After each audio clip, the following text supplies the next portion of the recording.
Oh, I am dying. I know you don't believe me, but us queens know what we're talking about. Yes, we do. We're for the liberation. Yes, we are. I remember the first time I went to the Stonewall Inn. Oh, I was hanging out in the village with my friends, and I had on my little white shirt and my little black pants and my little shoes that my mother had bought me. And one of my friends said, well, let's go over to the Stonewall. And I said, okay. So we go over and when we walked in, Lord have mercy, I couldn't believe my eyes. But it was men dancing with men and women dancing with women, and one more gorgeous than the other. And way in the back were my sisters. I mean, they were all dressed up in gold lame and wigs for days, child. Well, we hanging out in the Stonewall, and I come up against Miss June, who's feeling kind of low and nodding out on downs. And I said, how you doing, girl? And she looks up at me and she says, baby, if them motherfucking pigs come in here messing with me tonight, they better stay off my motherfucking case. I said, that's right, girl. And just as she said that, the bell done rung and the whistle done blew, and in they come pushing and shoving just like a bunch of pigs. I mean, they pushing and shoving everybody, and nobody says nothing. See, because in those days, if you was gay, you didn't say you was gay. Now they pushing and shoving everybody, and nobody says nothing till they come to the queens. Well, this one pig picks Miss June up, knocks her down, rips her dress, and scratches her face. Now, darling, can we talk? Now, you know, history has got it that us queens are kind of sort of easygoing types that you can just push and shove around any kind of way you want.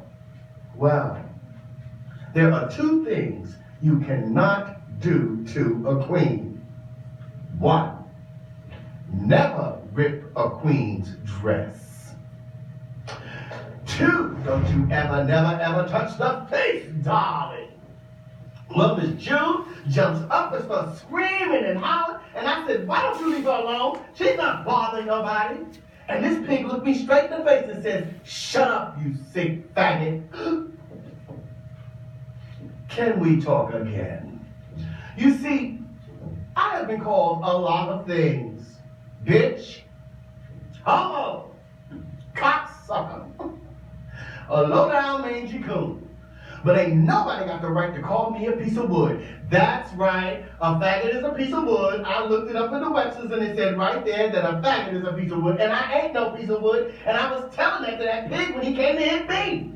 Well, next thing you know, the chair started flying and the desk started being thrown around, and Queens was hollering and screaming, and Queens was getting their faces scratched and their dresses ripped, and you know what that meant.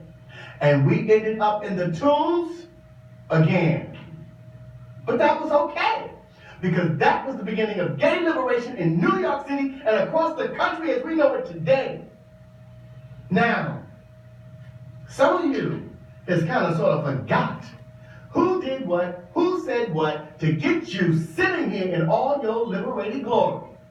So the next time you sitting in one of those bars where they're sitting under that sign that says no drugs, no drunks, no dogs, no drags.